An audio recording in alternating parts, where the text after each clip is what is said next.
La rubrique Voile sur le monde. Ce matin, je suis avec Ulrich Chabalo. Bonjour. Et bonjour René, bonjour à tous. On parle d'un projet de construction d'une centrale nucléaire au Niger. D'entrée, vous nous dites réellement de quoi il s'agit. Oui René, depuis plus d'un demi-siècle, l'énergie nucléaire est présentée en Afrique, j'y arrive, comme une prouesse de modernité et d'indépendance énergétique. De nombreux dirigeants, séduits par le prestige que confère l'atome civil, ont multiplié les annonces et les accords de coopération, notamment avec la Russie. Moscou revendique au total 18 partenariats nucléaires sur le continent africain, mais seule l'Égypte est parvenue à franchir l'étape décisive avec la construction de la centrale d'El Daba, financée à plus de 80% par un prêt russe et soutenue par des partenaires arabes. Partout ailleurs, les projets sont restés dans les tiroirs, freinés par un manque d'infrastructures, des budgets trop limités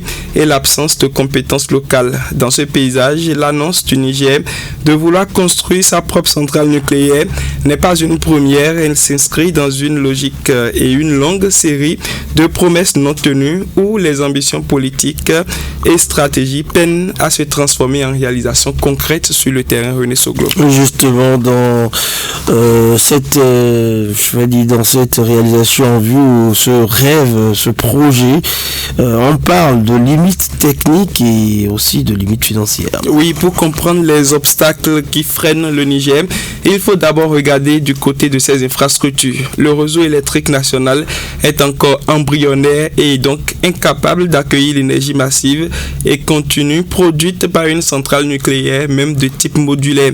Faute de capacité de transmission et de distribution, l'électricité produite ne pourrait tout simplement pas circuler dans le pays. À cela s'ajoute la question cruciale du financement.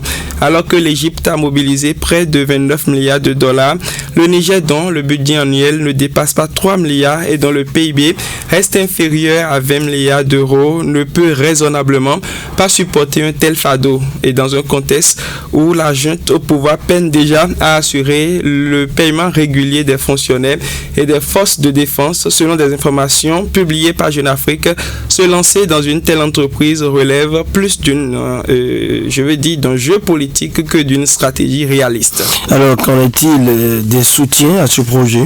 Le défi n'est pas seulement financier, j'ai commencé par le dire.